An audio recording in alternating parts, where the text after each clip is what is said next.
This is Julien, and I'm here in Amsterdam, and this week's book is The Education of Millionaires, Everything You Won't Learn in College About How to Be Successful by Michael Ellsberg.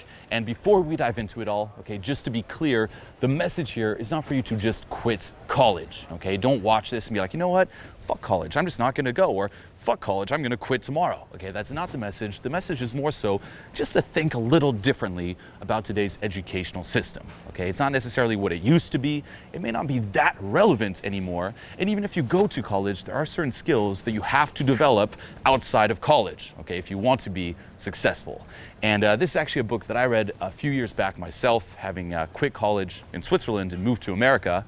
And I've been recommending it ever since, okay? Especially when I get the question, there's this passion that I really want to, pursue and follow. There's what I want to do, but then at the same time, there's what I need to do in order to survive. And I don't know if I should just, say fuck the job, fuck college and follow my passion. It's too risky, or should I just stick with what's safe? How do I kind of solve this? And I just kept recommending, read this fucking book. Okay, so what I thought I'd do here is go through, the different success skills that he basically tells you have to fucking learn outside of college, whether you go or not, and kind of link it to my journey and address this question: should I do what I want to do, what I need to do? How can I have, the best of both worlds?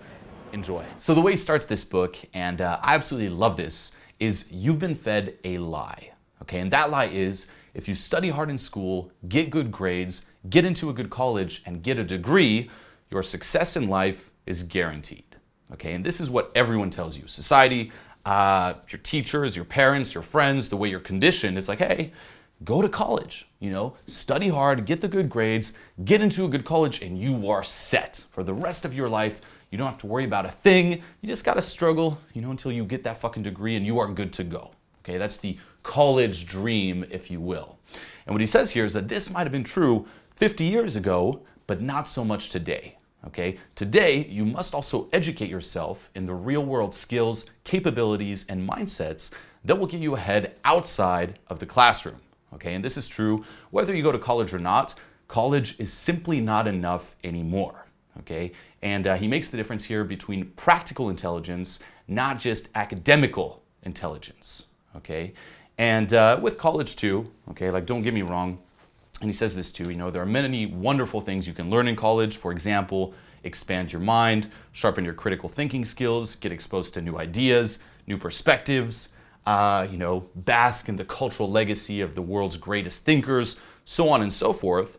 But these things here, okay, although they're worth it and amazing, they do not guarantee, let's just say, a successful life, okay, by financial means, let's just say. They don't guarantee hey, you're gonna get a good job just because you studied well in history, for example, okay? And simply focusing on these kind of things and getting a BA, attesting to the fact that you've done them, okay, and he says this too, once again, it doesn't guarantee success, okay? You have to wake up to the reality that the old career and success advice is no longer adequate, okay? It's a silly system that's outdated, okay? And he builds on this and he says basically from the age of 6 to 22, during 16 years, our primary focus is get good grades. Okay, as a kid, that's really your only responsibility. It's hey, get good grades, and your secondary focus is, some activities out of class that would look good on a resume so you can get into a good college and get more good grades. And, if we had to boil down our career success advice, that we give to young people, it really is education. Study hard in high school, get into a good college, and get your BA. That's it. That's all you have to fucking do. And the value, okay, of having a BA nowadays, okay, if you want to test it, if you think, oh my God, if I finally have my bachelor's, I'm fucking set, or even my master's, he says basically just put up a fucking ad on Craigslist. You want to test it, how important or how this guarantees your success? Put an ad on fucking Craigslist and see how many people with a BA respond to it. Okay, you can put an ad for anything. He says here, there's literally no job too shitty or low paying for which you won't get a river of BAs desperately asking you for the work. No matter what it is, you'd be like, hey, clean my toilet, $5. Boom. Okay, you'll get flooded with emails. Okay, it's absolutely fucking insane. And these are people that have attained what everyone, okay, society, teachers, parents, told them they needed to attain in order to be successful, yet here they are. Okay, so once again, there is something a little wrong, okay, with today's educational system. It's kind of weird that for 16 years we're just chasing grades, chasing little letters to go after our name. And what he asks you here is like, hey, do you want to chase fucking degrees or do you want to chase success? And it's not the same thing, okay? Or more so, it's no longer the same thing. And, the bargain used to be, this is again, say 50 years ago, or even, 20, 30 years ago, the bargain used to be, hey, give up 4 years of your life, okay, or more if you go to graduate school, insure hundreds of thousands of dollars in tuition, debt, and foregone earnings during the years that you study, and when you graduate, you'll pretty much be set for life earning-wise. That was the bargain, sacrifice this 4 years, all the debt, all the money you could be making during those 4 years, and at the end, you'll get it back for the rest of your life. And, nowadays people are slowly waking up to the realization that, hey, only the first half of this bargain is still true. You get out of college, yeah, you're hundreds of thousands of dollars in debt, but where's the lifelong earnings guarantee? It's pretty much gone, okay? The second half has vanished, and it's really no longer the best way of doing things, okay? The way it used to work is you would study hard in high school, get into college, and once you graduated with your BA, you would get some kind of entry-level job at a large corporate or government bureaucracy, and then you would simply rise through the ranks of middle management, so on and so forth, okay? And why is this not working anymore? Well, on one hand, job security is dead, okay? It's pretty fucking rare that the job you have now, let's just say you're gonna maintain it till the day you fucking die, okay? This is not 50 years ago where you just graduate and you have the same job, okay? And you probably realize this. You look around, people are changing jobs fast, okay? There is no more guarantee like this is your job, okay? Whatever your job you have now, most likely by the time you retire, it'll be very fucking different, okay? So if understanding that, like job security is dead, it doesn't really matter where you get your entry level job, because you're not gonna keep that one. You're not able to rise through those same ranks as you once used to do, okay? And that's really, part of the BA. Like that's the value of having it. It's like, hey, got my entry job, doesn't fucking matter, okay? And the other one is, guess what? The internet, okay? With the birth of the internet, cell phones, and virtually free long-distance calling, it's created new opportunities for other people, okay? You probably heard of outsourcing, and those people, guess what? They're doing those entry-level jobs. Corporations, let's say, don't need to hire someone with a BA because they're flooded. They just outsource it. It's a lot cheaper, works just fine, and what happens to you? You're just fucked holding your little BA in your hand, okay? Back in the day too, okay, the kinds of opportunities that got you ahead in the world, let's just say medicine, law, engineering, so on and so forth, and then rising through the ranks there, were guarded by gatekeepers who checked, your formal credentials. Okay, they checked like, okay, what is this person's grade? And that's you got into it. But nowadays too, building on, the birth of the internet, it's created new opportunities where guess what? Those are no longer the only ways to get ahead. Okay, it's no longer medicine, law, engineering. Now guess what? Okay, you can just start your own company online. And more people are doing that every single day. Okay, welcome to the new, let's just say age of technology. And the question you really have to ask yourself here, okay, is what would education for a successful, okay, and successful is subjective, that could mean wealth, career, family, spirituality, sense of meaning, purpose, so on and so forth, life look like? Okay, what does it look like for you? A successful life, okay, what would that education look like? And very likely, it's not the one that's promoted in today's schools. Reading a bunch of books and then again, trying to get those good grades, chasing those little letters, 16 years of your life doing that, it's probably not the best way. We kind of just do it because it's autopilot. It's just there and it's what people tell you to do. So you just kind of condition, you just do it just because. But if you actually stop to think about it, maybe there are some other ways. Maybe there's some other things you need to learn. Maybe there's some practical stuff you need to learn that are not taught in college, okay? And once again, more and more people are coming to realization that, hey, the second half is gone. Not only that, but if they look at their lives, probably they're not using much of what they learned, or they are, but it's not what's really making them the cash. If you look at your life now, wherever you're making money, are you really using the knowledge you learned in college? My guess is not so much. Okay, now education is important, okay, and he does stress that in the book, but it's not the same thing as academical intelligence. Okay, remember, practical, academical. And the question you have to ask yourself here is, what kind of smarts do you think wins in an economic downturn? Let's say a recession hits, okay, or when the economy picks back up. Someone who focuses his education outside of class on practical intelligence, okay, how to get things effectively done in the real world, okay, street smarts, if you will, or someone with even an MBA who studied the same material, okay, say about marketing, sales, management, leadership, accounting, and finance, but did so primarily in an abstract, theoretical way. Who the fuck would you hire? Who do you think wins there? Okay, someone who knows how to do well in tests when it comes to marketing, or someone with real world experience? And both are highly educated. Okay, they both are, but one man's education consisted primarily, okay, in this case, of theory, bureaucracy, formal, by the books, book smart, if you will, versus self-education of practice. Okay, and what he says here is practical always wins. And education is still necessary, of course, in order to do great things, okay, that get you paid. But these days, almost all of the education that ends up earning you money, okay, ends up being self-education, and that's practical, that you can apply and that you learn from real world experience. Okay, and then he builds on this with his 7 success skills, and we'll dive into these here. And these are practical skills, okay, and as he says, it's not a replacement for college. Okay, even here with me being like, college is no longer what it used to be, it's a fucking typewriter. As I mentioned in the introduction to this video, that doesn't mean fuck college and get the fuck out, or just don't even go to college. Okay, you still have to be smart about it, and we'll talk more about that in success skill number 1. But, okay, no matter what you choose to do, these 7 skills are skills that you are going to have to take on. You're going to have to cultivate these skills, okay, no matter what, even if you go to college, because you need these to succeed. Okay, it's more so like college is an extra bonus on top of these.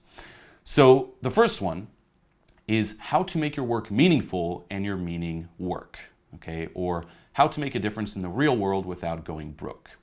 And this is pretty much that question. There's what you want to do, but there's also what you need to do to survive, okay? And what he says is, we all dream, of being famous, wealthy, rock stars, billionaires, CEOs, so on and so forth. They're very romantic dreams, or even in a more, realistic way, you could dream of being like the best teacher, the best doctor, like the rock star doctor in your field. And, no one really dreams of working at a desk. I doubt even as a kid growing up, you're like, what, I just want to be a middle manager.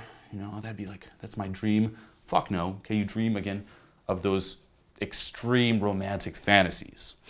Now, such dreams, okay, of making a difference, because that's really it. It's like, hey, I want to do this, I want to make a difference, I want to have an impact on the world. What do they always involve? Risk. Okay, and this is big. The bigger the dream, okay, the bigger, whatever vision you have for yourself, the more risk comes with it. Okay, it's very risky to do one of those. Otherwise, guess what? You would have probably fucking done it. Okay, there's a reason not everyone pursues to become, say, a rock star, a CEO, a billionaire. Okay, it's way too fucking risky, and it's just easier to settle for, hey, I'm just going to be a middle manager. I'm just going to work at a desk and pay the fucking bills. Okay, and the conflict here is, on the flip side, the bigger the impact you want to have, or that you want to make in the world, the greater the risks you're going to have to take, and because of that, here's the conflict. The greater chance you'll end up making no impact at all, because you'll fail because there's so much risk.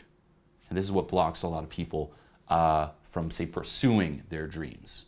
So the first thing here, okay, is to make sure that whatever dream you have, make sure it's worth doing.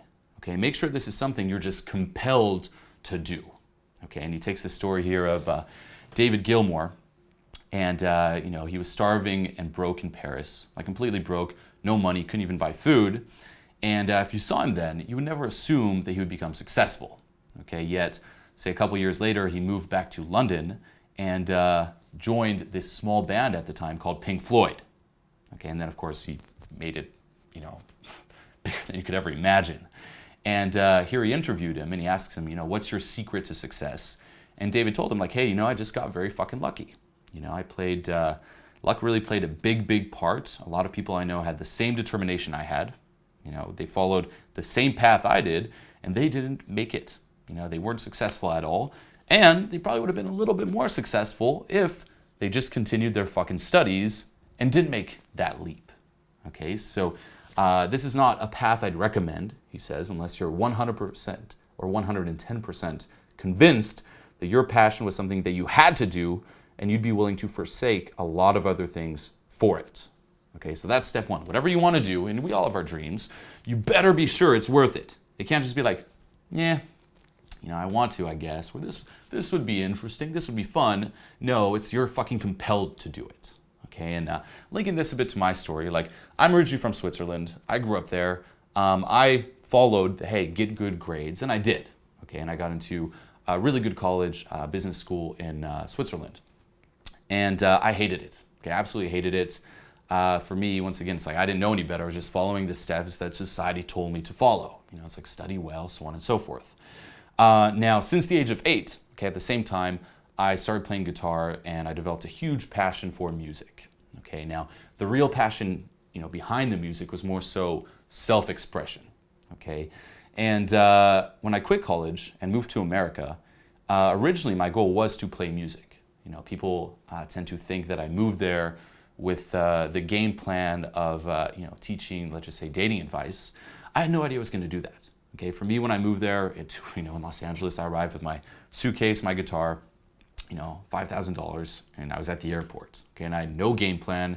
Nothing was guaranteed. I was just pretty much freestyling it. And when I made that initial leap and quit college, for me, I made that pact with myself, let's just say, where I'm like, I don't know if I'm going to make it in music.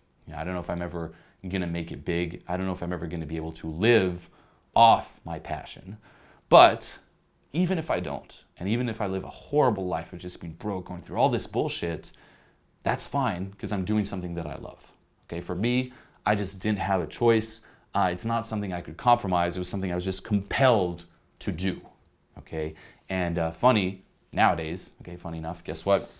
I might not be doing music. Okay, I still play occasionally on the side, but that same need, let's just say, of self-expression, I am doing it. Okay, for me, recording these videos are like recording fucking songs. Giving seminars, that's like giving a fucking concert.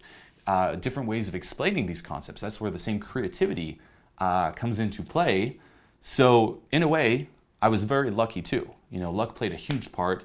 Me just quitting college and going to America trying to do this, like, incredibly stupid in a way. I mean, there are some benefits too where, hey, you have the drive, the hustle, so on and so forth. But I was damn sure that this is something that even if I never made it, I had to do it. Okay, it was my calling in life, my purpose, if you will. And I get this a lot where people ask me questions like, hey, should I quit college? I kind of want to try this out.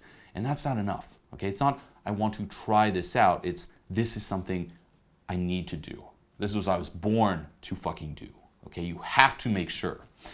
From there too, okay, realize that safety and heroism, okay, are always opposed. Okay, if there's a movie where the hero never takes any risks, it's extremely boring. And what tends to happen, okay, and this is like the typical scenario with kids and their parents, is that kids and their idealism want to make a big impact on their world. They want a big sense of purpose, excitement. They want to be heroes. Okay, and we all do when we're kids. And parents, on the other hand, they want that too. They want you to have that nice sense of purpose, but they also see that the kinds of careers, okay, that young people tend to dream about are also very risky, and they're correct.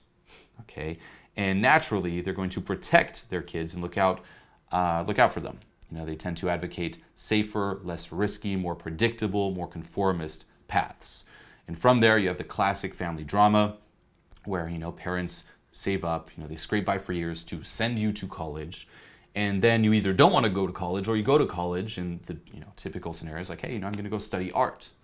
And then the parents are like, well, how the fuck are you going to make a living studying art? Let's just do something a little safer, a little less risky. Why don't you go into engineering? No, I want to study art. Okay, listen, art is good, and we definitely want you to have that passion, that drive, that purpose. Why don't you just make art, a little hobby? It's like you need this backup. You need your fucking BA in something like engineering, and then just do art on the side, and just keep your options open, so on and so forth. That's like the typical conflict. Okay, and for me it was very similar. Like my parents actually freaked the fuck out when I was like, hey, I'm quitting college, moving to America, And I remember they asked me like, well, what's your game plan? I don't have one. I'm just freestyling it. And they were like, what the fuck? Okay. It was horrible, but that's the way it works. Okay. You have that dream, but there's all the risks. Your parents want to protect you, and it is risky, and that's where it comes from. Okay.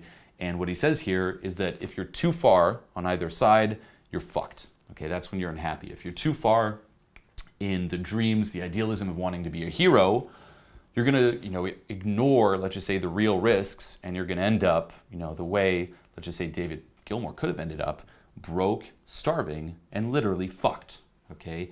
And similar, same with me. Like quitting college and just going to America, looking back now, it was incredibly fucking stupid. Okay, like I had ignored all the risks. I'm like, I'm doing this. Okay, now the plus side, it was something I needed to do, but I could have been smarter about it. Okay, it could have ended up horribly. Okay, luck was definitely a huge factor that, when I arrived there, I joined, I started helping out, Owen in terms of teaching dating advice, and then kind of got into that there, but that could have not happened. And guess what? Right now, I could be on the streets, broke, homeless, starving, or even worse, I could be fucking dead.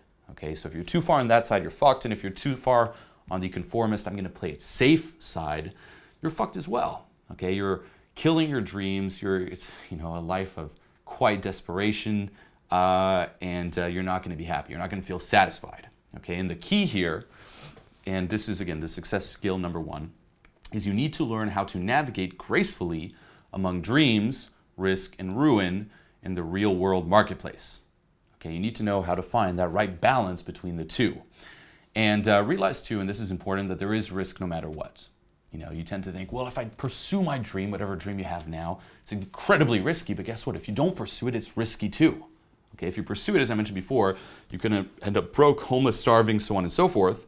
But if you don't follow it, you could just end up working with people you don't respect, working for a company that has different values than your own, compromising what's important to you, again, having that little feeling that just kills you inside, like, what if, living a life of what if, doing something that fails to express, spending the rest of your life just being miserable, okay? And most regrets, and this is pretty interesting, come from things that people didn't do versus things that they did do. Okay, it's pretty rare that you're like, there's some stuff you do and you're like, oh, I regret doing that. But a lot of them is like, I wish I did that. On your fucking deathbed, huge part of your regrets is looking back at your life like, fuck. Okay, so there's risks on both sides. Now, in terms of navigating between the two, okay, and he calls this the art of earning a living, okay, which is the art of creating a career path that both provides a high likelihood of financial security and allows you to follow your dreams and make a difference in the world. Okay, once again, what you need to do, what you want to do, what you have to realize is that money and financial security are completely separate from living with a sense of purpose and creating a meaningful life. Okay, there are two spheres, if you will. And the art of earning a living, okay, and this is key, this is the success skill number 1, is the art of finding creative ways of bringing these spheres together and making them overlap significantly. Okay, that's the art. What you want to do, what you need to do, okay, how can you make those overlap? And it's an art, okay, because it's not always apparent how to best achieve financial stability while at the same time making a difference in the way you care about, okay? And, there's no two ways that are alike, okay? For example, your situation is unique, okay? And this is why it can be a little tough because there's no path to follow, okay? It's not like you can follow someone else's path because you're in your own unique situation with your own unique risks, the stuff you need to do, the stuff you want to do, and that's unique to you, and that's why it's an art, okay? And you're gonna have to come up with your own unique way out of it all, okay?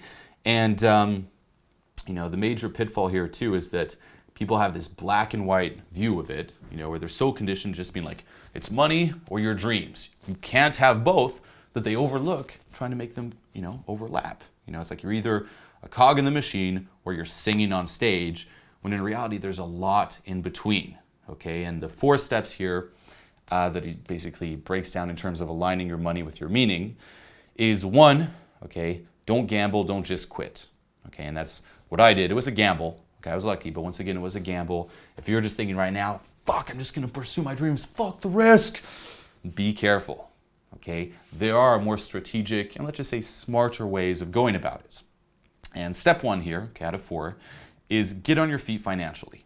Okay, no matter what you're gonna do right now, you need to get financially stable. Okay, that's step 1. You can't pursue your dreams if you're broke. You can't do anything. Okay, so do whatever it takes, okay, no matter what the job is, to just get on your feet. Okay, it could be some shitty jobs, it doesn't matter. Okay, and funny enough, this is pretty much what I did. You know, when I moved to America, I went through a bunch of shitty jobs. You know, it's not like I just landed there. And this is pretty interesting too in terms of success. You know, if you've been following my story, everyone tends to think on one hand, okay, I had everything planned out before I moved. Okay, as I mentioned before, I didn't. So I completely freestyled it. And when I landed there, the other one is everything just happened fast. You know, you probably landed and boom, the opportunity to join this company, teach, you know, dating advice, just landed in his lap. Fuck no. Okay, it took a long time. And during that time, guess what? I did a lot of shitty jobs. You know, my first one was working at this company called the Coffee Bean. Okay, Coffee Bean and Tea Leaf. Basically, being a barista serving fucking coffee. You know, if you live in Los Angeles, go to the Grove. There's a coffee bean store. I worked there. Okay, I worked there for quite some time. I was the guy, you know, making the fucking espresso shots. I was the guy like, oh, latte, coffee? Like that was me. I went through that.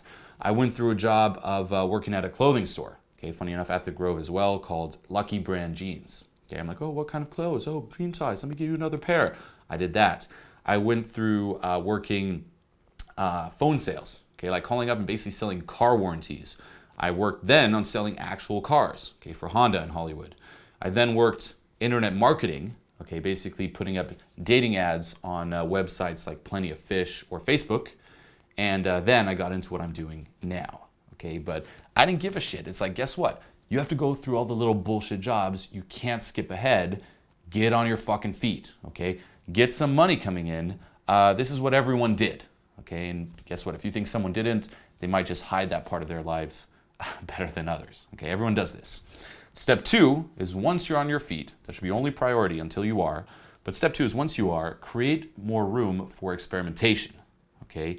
And this is pretty, you know, key because you can get so caught up sometimes like, oh, I must be financially stable, that then you forget about your dream, you know, and then you're just stuck doing the same shitty job because, you know, it's part of your comfort zone and you're just living day by day, okay? And I felt a lot of that too, where, hey, I'm going to fucking work at the coffee place. At the end, I come home, I'm tired. I'm like, oh, whatever, and I just get caught up in it. You can't, okay? You need to sit down and create some room for you to actually pursue your dream, okay? You have to schedule that. If you don't think you have time, sit down with a friend, you know, and just like write down every little thing you do every single day. Okay, if you audit your life, you're for sure going to find a lot of time where you procrastinate, where you do nothing, where you think you're doing something but it doesn't really matter. A lot of stuff you can cut off, or cut your sleep. Sleep a little bit less. Okay, if you take 30 minutes out of every single night now, you're not gonna die. Okay, now this one here, as soon as I say cut off, you know, a bit of your sleep, people tend to freak out. It's like, no, sleep's so important. You need to fucking sleep. And yes, it is. Okay, but on one hand, people tend to sleep way too much, and they think, oh, this is the minimum I need. When in reality, they can still be really fucking on point cutting into that. And on the other hand, cutting into your sleep can be good. And read this: capital temporary sacrifices. Okay, as long as there's a certain light at the end of the tunnel, guess what? A few months, a year, cutting into your sleep, fuck yeah. Okay, it's like, how bad do you want this? So that's step 2, okay? Step 3 is with this new space in your workday, begin experimenting, okay? Like, try different things, okay? And start small, slowly start building your way up. And then step 4 is striking out on your own, okay? That's the smarter way of going about it. And once again, this is unique to your situation. And one last thing too that I'd mention here too in terms of this black and white view of it all is that there is an exaggeration when people tell you, hey, you leave your studies to do something meaningful and it fails, you're fucked. You know, like even me, it's like, hey, I moved to Los Angeles, I could have ended up completely broke and homeless. Yeah, that's true. But, okay, let's just say that did happen. I was completely, okay, broken homeless. There's still, being realistic, the option of me going back to Switzerland, and guess what? Going back to fucking college. The option's still there. It's not the end of the world. Okay, it can't help, of course, to view it as the end of the world, but the option's still there. Okay, and funny enough, I almost did go back because I was broken homeless. There was a time where for 3 months or so, I was living in between friends' place. I had no money, no apartment, no fucking job. And I was sick during those like 2-3 months as well. Just living in the shittiest scenarios. And during that time, I'm like, fuck, you know, I've been at this for a long time and I'm still sucking. You know, and I actually signed back up for a class going back to college. Okay. And what actually made me stay is I was with Owen, and you might have heard me talk about this in some other videos online. We did this experiment where it's like, hey, you're going back to get a bachelor's or even a master's, let's just say. Let's just experiment around and let's write on your resume right now that you did that. Let's just say you actually did it, and let's see how it affects your chances of getting a job here. And I did that, and this is right before I started selling cars, like the real cars.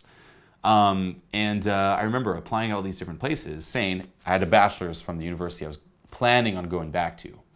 And it didn't change anything. Like, no one gave a fuck.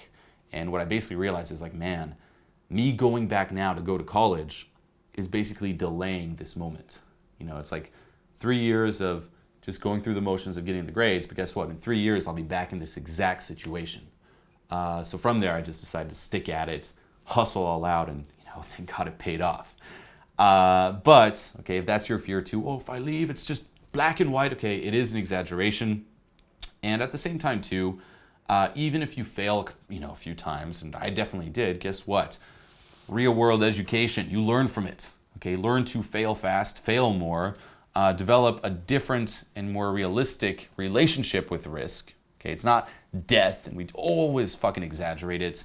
And going through some adversity is good for you. Okay, failure is what toughens you up. You learn fuck tons from it. Okay, like a lot of my practical education, let's just say, comes from failure.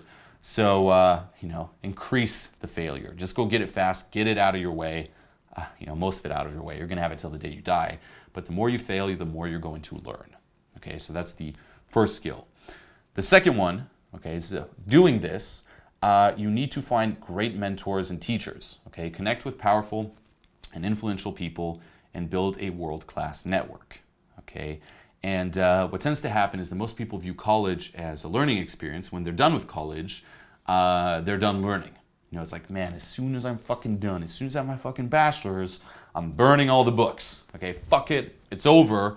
And that's the worst way of viewing things. Okay, learning, okay, is a lifelong experience. Okay, you're learning till the day you die. It's nonstop. Okay, and once you're out with college, guess what? You better start surrounding yourself with people you can learn from. And this is so key. Okay, Jim Rohn says, and I'm sure you heard this one, you're the average of the 5 people you spend the most time with. Okay, and one connection, just one fucking connection with a powerful teacher can change your life forever. Okay, and this is fortunately what I had when I moved to Los Angeles. Before that, guess what? I was watching a lot of videos, reading a lot of books about how to succeed. Okay, how to succeed, say, in dating advice, but also you can translate that into real life advice. And when I moved to Los Angeles, I was going through all these shitty jobs, and the opportunity presented itself for me to start helping out on these dating programs. And I applied, okay, and I'll talk about later kind of how I went about it. But, I started helping out, and just being around those people who had achieved a lot more than I had, guess what? It changed my life for fucking ever. Okay, like I learned way more from that than any book. And people overlook this, okay? You need mentors. Now, when I say mentors too, we tend to exaggerate that as well, where it's like, I need a mentor. Okay, it's not like, will you mentor me? Like there's these mythical beings. It's more so relationships you develop. And by being around certain people, you just slowly start learning from them. You take on their worldviews, their beliefs, they're confident of just going out and doing risky things, being smart about it, so on and so forth. You basically start being educated in a practical way. Okay, so this is very key, and there's no quick shot formula for this. Okay, similar to making the two spheres overlap. That's unique to you. The same with fucking mentors. There's not like this quick tip to getting a fucking mentor. It's unique to you, it's unique to the situation, and it's usually a long and windy road. And the secret here, okay, if you want the general secret, is giving. Okay, support them, help them, and they'll help you in return. And this is key. You think, oh man, I need a mentor. I need to surround myself. And your only focus is on what you can take. Oh, I need to take the advice. I need to take all this so I can become successful. You got to change that. Okay, you got to start thinking, okay, how can I help all these people? Figure out ways to give, basically, that will blow their fucking mind. Okay, and give with zero expectation of getting anything in return. If you're just giving to, okay, when am I going to get my little advice? When are they going to help me? It's not going to work. Okay, what he says here is simply be grateful for the opportunity to help someone who's doing amazing things in the world. Okay, and even by just helping and asking for nothing in return, you will stand out from 99% of people. Okay, so that's the general frame of mind behind it. Some other things you can do is investing in your connection capital. Okay, and what he says is some people spend their time amassing financial capital, be it cash, stocks, bonds, and real capital, even such as buildings, let's just say. And most successful people, okay, and this is pretty interesting, spend an enormous amount of time and effort and money investing in the growth and maintenance of connection capital. Okay, and that is anything that can help you expand your network of connections, or even just better your already existing connections. And this is huge. Okay, being able to connect people to other people is a massive asset. Okay, if you meet someone, it's like, hey, I know this person, their value increases massively. Okay, not only can that person help you connect with that other powerful person, but just by them knowing that powerful person, you kind of put them on the same level. Like, oh, they must be a somebody. Okay, you'll stand out. It shows that you're on the in, if you will. And once you start doing that, okay, you make a small connection, you just kind of, it's a snowball effect. You go up the ladder. It's like, I know this person, hey, I know this person, this person, this person, this person. Okay, and this is actually what I did too with Owen. Okay, a couple things is when the opportunity presented itself for me to help out with these, again, teaching dating advice, there were multiple, interviews that I had to go through. Again, I didn't know anyone. I just kind of read there was an email. There's like, hey, we're looking for someone to help out. I applied. And there were other people, and on the interview, a lot of people, and I know this because I could kind of overhear it, were simply asking questions. Like, oh, hey, I'm super excited. What about this? Oh, this, like trying to take. For me, I just went in there and I was just like, have a good time. Just kind of chatted, shared my personality. Half the first interview was just talking about Swiss politics. Because I was from Switzerland. It's like, oh, so what about Switzerland? Oh, that's interesting. Just vibing, having a good time, asking for absolutely nothing, and just offering that positive vibe, okay? So that was one part of it. On another interview too, someone was being interviewed before me, and during that time, instead of just waiting there, I actually went out and started talking to people. It's like, oh, this guy can actually talk to people on his own. He's not just waiting for someone to do it for him. He's not depending. He's not someone who can't do it, and that's the only reason he's applying is so we can help him out, let's just say. And that there, okay, on one hand, you go out, you rise in value, let's just say.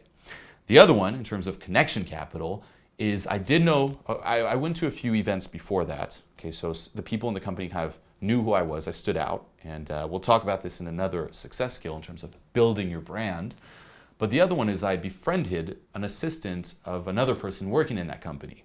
So not only was I someone who was like, hey, just giving, offering fun, and just again offering a lot of drive, and that was a skill that I had. It's like just being like, hey, action, like go-getter. Okay, like people love being around that. I also knew someone, so I was in a way on the in, not just a complete stranger. Okay, so connection capital is huge, and the other one, kind of building on that drive mentality, okay, which what I had, is the ability to either give good advice or to offer some sort of unique skill set that you've cultivated, okay? And what you have to realize is that even people who are more, quote unquote, successful than you or more powerful than you, they're still human, okay? There's usually 3 areas, that people spend the majority of their time worrying about, which is, of course, money, relationships, and health. Okay, those are the 3 big ones. And no matter who you look at, they're usually not on top of all 3. Okay, even if you look at me, guess what? I hustled a lot in terms of business, okay, in terms of relationships, even teaching dating advice. But what have I been putting off for like the past 4 years traveling around the world? Health. I'm not really on top of my fucking health. And I told myself that when I started out. It's like, hey, for the first 4 or 5 years, go all out and hustle, and I'm fine. kind of putting health on the back burner for a bit, okay? Then, once you're kind of done going through that, take care of it. You can't just ignore it forever, okay? Temporary sacrifices, the same as say sleep, for example. But that's one I didn't, I'm not on top of right now, okay? So say someone came up to me and they wanted me to mentor them. What's something they could offer me? How could they help me? Health. Health, and again, everything's in exchange. So you need to ask yourself, okay, these successful people I want to be around, what are they lacking? What can I offer? Okay, connection capital, and then good advice or some sort of skill. Okay, me with Owen back in the day, building on that drive, guess what? Okay, I was young, I was energetic, I was just really a go-getter. And, the more you hustle, it's very easy, you're just you kind of lose that. You lose that drive you initially had. And being around someone who has that, it kind of re-sparks it, reignites it within you. So that was something I could offer, okay? Positivity, enthusiasm, that's huge, especially if your excuse is, well, I have nothing really to offer. On one hand, get some stuff to offer, cultivate some skill sets, but something anyone can offer is just being fun, being fun and being outgoing, just that. Insane, okay? Fun, outgoing, just awesome to be around. But some other skill sets, and you list a few out here, is marketing and sales. Okay, that's huge. Food, weight, nutrition, spirituality, purpose, and meaning. And that's pretty big too. It's like, again, successful people, they're either psych off on their health or they'll make it, but they won't really be that happy. If you can it's like, hey, well, I have it all. It didn't work. Okay, the more spiritual purpose and meaning side of it. Different hobbies, passions. Say you meet someone who's into basketball and you're into basketball, bang, you can connect there. Relationships, that's one I have now. It's like teaching dating advice for so long. Say someone needs help, bang, I'm right there. Okay. And what he says is being the trusted advisor to a successful person is one of the most powerful ways to become successful yourself. Okay. Get more advice by giving advice. And again, even if you have nothing, enthusiasm, willingness to implement others' advice, that's pretty big, where instead of going up and asking questions, why don't you tell the person, like, hey, I implemented this. It was awesome. Tell them a story about how you actually put their advice to use. You do that. Like if someone comes up to me and say they ask me like, oh, well, what do you do if this happens? I'd be like, I'll give you the advice. But if someone comes up to me like, hey, I watched your video and I did this and it did all these awesome things for me, I'm like, oh, someone put it to use. I want to help that person a lot more. Do that, okay? Start thinking like that. So that's the second skill. The third one is, guess what? You gotta realize that you're in the marketing business, okay? Even if you're not a marketer, you are always marketing something, okay? Become a lifelong learner of marketing. And good marketing too, okay? He really breaks this down in the book. I'll kind of briefly go over this one here. Good marketing is not something you do after you create a product, okay? Start by thinking about, anticipating, and meeting the needs of a market in an original, effective, and compelling way, okay? And it's also not about pushing stuff onto your audience, but listening carefully to your audience and caring. So this is key because you could have a dream and no one gives a fuck about your dream. And guess what? Even if you try to do the two, you follow the 4 steps, you free up some time, you surround yourself with successful people, no one still gives a fuck, okay? So you gotta make sure that there's a certain need for whatever you want to do. If there's no need, you're fucked, okay? Marketing starts with having something someone wants, okay? And then, of course, making it more compelling, okay? But if no one wants it, it doesn't matter. Just a Band-Aid over a deeper wound, and you have to fix that deeper wound, okay? From there, too, you gotta learn direct response marketing, okay? And this really doesn't matter if you're an entrepreneur or even if you're self-employed. Marketing is one of your most important jobs ever, okay? Even if you're not in the marketing department, and this is huge, because you gotta market yourself. If you want a promotion, you gotta market yourself, okay? No matter what. And people here don't care, this is also important to realize, people don't really care about credentials so much as they care about results. And that's a trap that we tend to fall into with, today's educational system. It's like, hey, look at all my credentials. It doesn't really matter if someone's like, hey, so I did all this.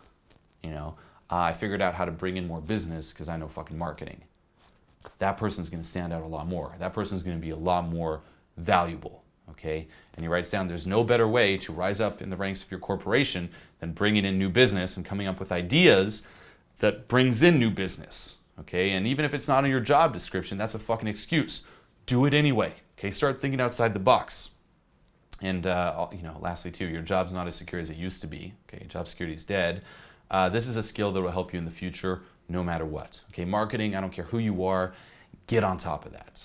Okay, the fourth one, and once again, I'll kind of briefly go over this one here, is sales. Okay, what every successful person needs to know about sales and how to teach yourself. And what he says is, no matter what, no matter where you end up in life, you have to sell something. Okay. People tend to think, I'm above learning how to sell, and you got to snap out of that. Okay, it's a myth where in today's society, okay, we tend to believe that if you become better at what you do, your craft, okay, you will be more successful. Bullshit. Okay, that's not the way the world works. If you're, let's just say, a doctor, you think, hey man, if I'm the best doctor, I'll be really successful. No one gives a fuck if you're the best doctor. Okay, if you look at the most successful people in a certain craft, let's just say, you take the top 20, it's not necessarily the best at their crafts. There are some people that are way better that are not successful.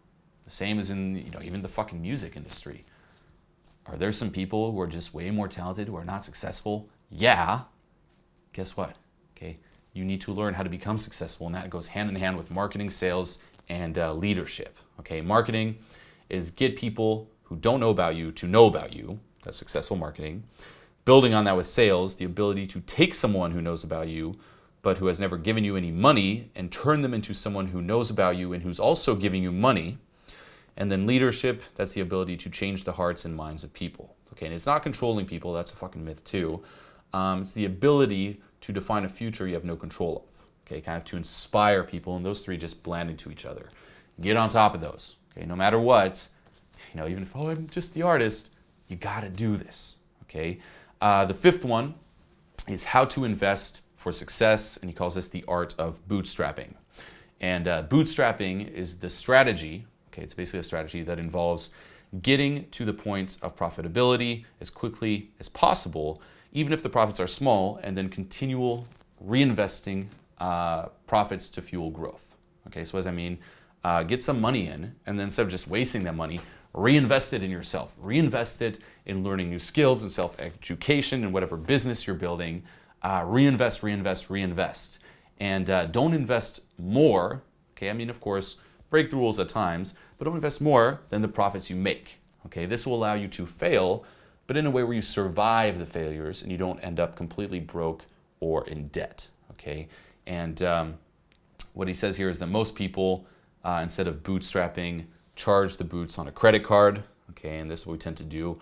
Even right now, you may think, oh man, I better learn about sales, marketing, and leadership, and you start buying a fuck ton of books, you start going to all these workshops, all these classes, and you get in debt, and you think, hey, in the future it'll pay back. Too risky. Okay, way too risky. Instead, start small. Okay, maybe get one book or two. If you're completely broke, get a couple books, go to a fucking library. Then apply the knowledge, make a little bit more money, and then keep investing those profits, and you gradually build it up. Okay, it's like picking yourself up by the fucking bootstraps. Okay, and this here, you learn how to support yourself, manage your finances, etc. Okay, on one hand, and this is stuff, once again, that they don't teach you in school. And what he says too is that when making decisions based on spending your own hard-earned money, okay, rather than say, you spend the money with the credit, okay, where you can just get endless fucking credits, you tend to be more realistic, focused, and reasoned, and less risky or speculative. Okay, it's very easy to, again, buy a fuck ton of books because, hey, on credit, baby, if it's like, this is the only money I have, you'll be smarter with it. Okay, so that's the fifth one. The sixth one, okay, is build the brand of you, or to hell with resumes. Okay, and what he says here is that your brand, okay, no matter who you are, you have a brand, and that is what people think about when they hear your name. Okay, if people think trustworthy, intelligent, confident, funny, hip, savvy, up and coming, so on and so forth, your brand is good. Okay, if people think want to be loser or nothing, then that's bad. Okay, and what he says is your brand is your biggest asset, okay, or one of your biggest assets, and it's more important than your fucking resume. Okay, and this is pretty interesting because in college, okay, what do they teach you? Build your resume. get the good grades, get the fucking resume, get the extra curriculum activities, so on and so forth. So you have this really nice resume, but that's not as important as a fucking brand. Okay, and what he says too is that any job you can get just because you have a resume is probably not a job you want. Okay, instead, build a brand. Okay, letters of recommendation, for example, from respected people, reputation, a blog, a following, so on and so forth. A lot more important. Okay, that's what matters. That's what you need to focus on building, no matter who you are or where you're at. Okay, build up your presence on existing and new social media platforms. You know, he takes a story here of this lady who recommends finding the top 20 people in whatever industry you're launching in. Okay, top 20 people, and guess what? Find out where the fuck they post. Find out where they network. Okay, for example, on Twitter. You know, that's one. If you take, say, the dating industry, there's all these different forums, these different websites, these different, even Facebook groups. That's where the top people, let's just say, spend their time, put stuff out, comment, post. Join that, okay? Get in there and start contributing a lot. Get your name noticed. If you join, let's just say, Twitter, and this is the example used, and everyone's tweeting, respond to their tweets. Okay, make sure people know your fucking name. Just that is building your brand. Okay, get to know them, network with them. And this is easy to do. Build a brand for yourself.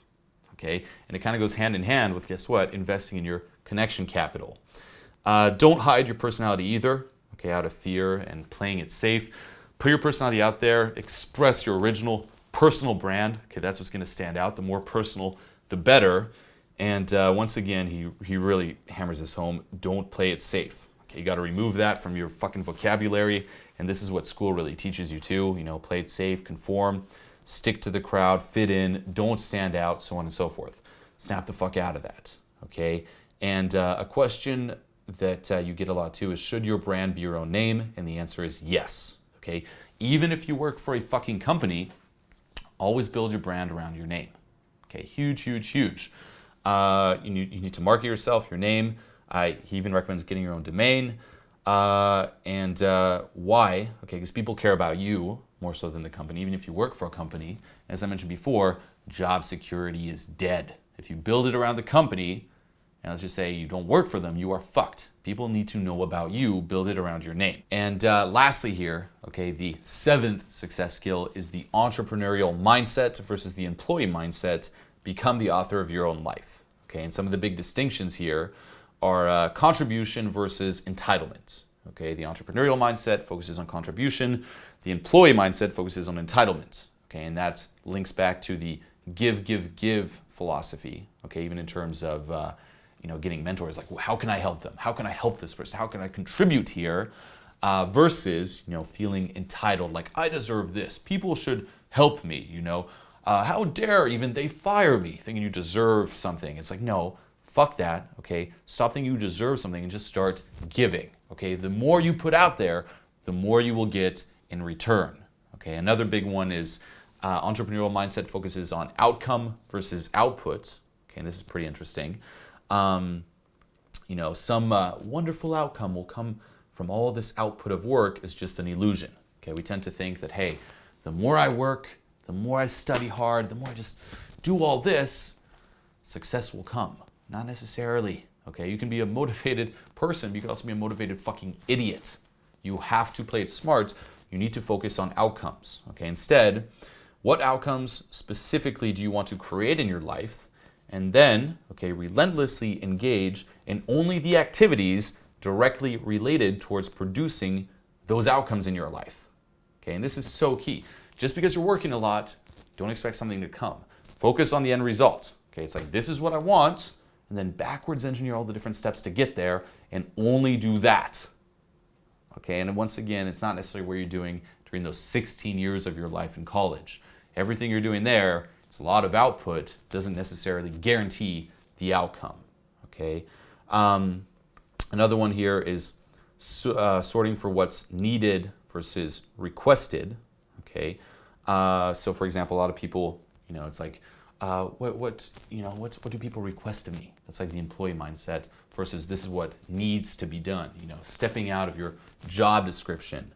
Find out what people in your organization need and give them that service. Okay, this is how entrepreneurs think. I'm gonna fix the fucking problem. Another difference is going towards big decisions even without authority. Okay, that's the entrepreneurial mindset. Don't wait around for someone to tell you to be successful. Okay, you have to do it. You have to take risks. If you're always waiting for permission, you're never going to fucking get it. Okay, and the employee here doesn't want to be held responsible for making a bad decision, so they move away from responsibility of all decisions. That's part of protecting their job. In reality, okay, it's the opposite. If you do that, you move away from all decisions, you're actually putting your job at risk. Okay, make decisions, take risks. Okay, that's how you have a real impact. And another big one here is illusory and temporary versus fixed and permanent. Okay, now what does that mean? The entrepreneurial mindset, okay, when you're in that state of mind, you see the world around you as largely made up, let's just say. It's very flexible. There's all these different rules that can sometimes be broken or bent, okay? You look at the world, you see plasticity, malleability, flexibility, and you can bend currently accepted reality towards a reality that you would prefer. You don't just take it for granted. It's not like, well, this is what is, it's permanent, I'm stuck. These are my circumstances. I'm stuck. This is my life. Nothing I can really do about it. Instead, you're like, oh, I can change this. I can do something about it. I can mold it in a way that's more beneficial to me. Okay, and the employee mindset here, their world. Okay, when you look around, it's full of protocols, rules, regulations, fixed hierarchies, established orders, and you just bow your head down and stick with the fucking program, hoping that if you just do what people expect you to do, it will turn out all right. Okay, most people don't see that they have options beyond what society tells them to do, believe that compliance is the shortcut to success, and that you're just fucking insane. Okay, and another interesting part here too, okay, is if you start at the bottom, this is the entrepreneurial mindset, that doesn't mean you will stay there. Okay, the important thing is to actually start, and it doesn't matter what job you start out with, you will find a way to become, say, here the example he uses in the book is a hamburger flipper. You're going to find a way to become the most valuable hamburger flipper in the joint. Then you'll find a way to manage and lead the other hamburger flippers. And then you'll find a way to assume even more responsibility and leadership in some other workplace, so on and so forth. Okay, so it doesn't matter where you're at now. You're not going to wait. Okay, you can just fucking start. You want the entrepreneurial mindset? Do that now. Okay, even if you're working in the fucking coffee bean in a clothing store, start practicing it. Don't just be like, well, I'm just working there, and then just do it maybe even on the time you created to experiment. Do it all the time. Okay, so these here are the 7 success skills that he breaks down in great fucking detail in the book. He also illustrates all these concepts by interviewing successful people, breaking down their stories. Highly, highly recommend it. Again, this is one of the most important books you'll probably ever fucking read. And just reading this here, I mean, it just goes hand in hand, being very transparent and real here with what I did. I did do that gamble in the beginning, but from there, I built it up this way here. Everything that I was doing, I took on the entrepreneurial mindset. It's like, hey, how can I change this circumstance? I'm surrounded with all these different people. What can I learn from them? I'm in new situations. What can I learn here? I didn't get stuck either in the job description. I could have done that. I'm like, oh, I'm just helping out. No, learn the ins and outs. Every time you get promoted, let's just say, you get a new situation, there's new things to learn. Learn it all. Okay, don't just do what you're told to do. Do what's fucking needed. Okay, even for me, I don't have to learn necessarily marketing. I could just be like, well, I'm just teaching different programs. Fuck that. I wanted to learn how to make videos. I wanted to learn to come up with more dense content. I wanted to learn how to edit the videos. I wanted to learn how to market the videos. I want to learn how to fucking launch a product. Okay, these are the skills that make you more valuable, and these are the skills that guarantee future success. Even if your job changes, even if a fucking recession happens, no matter what happens, you'll have this. Okay, and it's based on real life practical intelligence, not just some shit I read in a book, okay, or something I studied just to get a good grade. I studied this to get real life results, okay, and so should you. So to kind of wrap this here, okay, again, this is a book that's really personal to me. This doesn't mean you need to quit college, okay, but you do need to learn these 7 skills, okay. I don't care if you're in college, you need to do this no matter what. This is the basic requirement.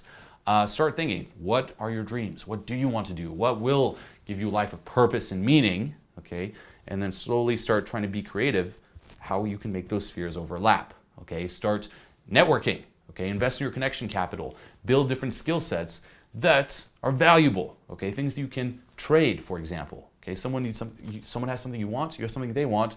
Perfect. It's win-win. Focus on give, give, give. Okay, learn marketing. Learn sales. Be smart about how you grow as well. Okay, don't just invest all in one thing. Hope for a return. Okay, invest only what you have. Okay, so you don't end up fucked. Find ways to survive the failures. Okay, build your brand, and of course, take on the entrepreneurial mindset, not the employee mindset. Okay, so this book here, once again, get the fuck on it, read it. Okay, no matter where you're at in your life, what you're doing, even if you're in college, you're thinking about college, you're done with college, I don't give a fuck, read it. And I hope you enjoyed the video. Check the comments here below for next week's book, and as always, until next time.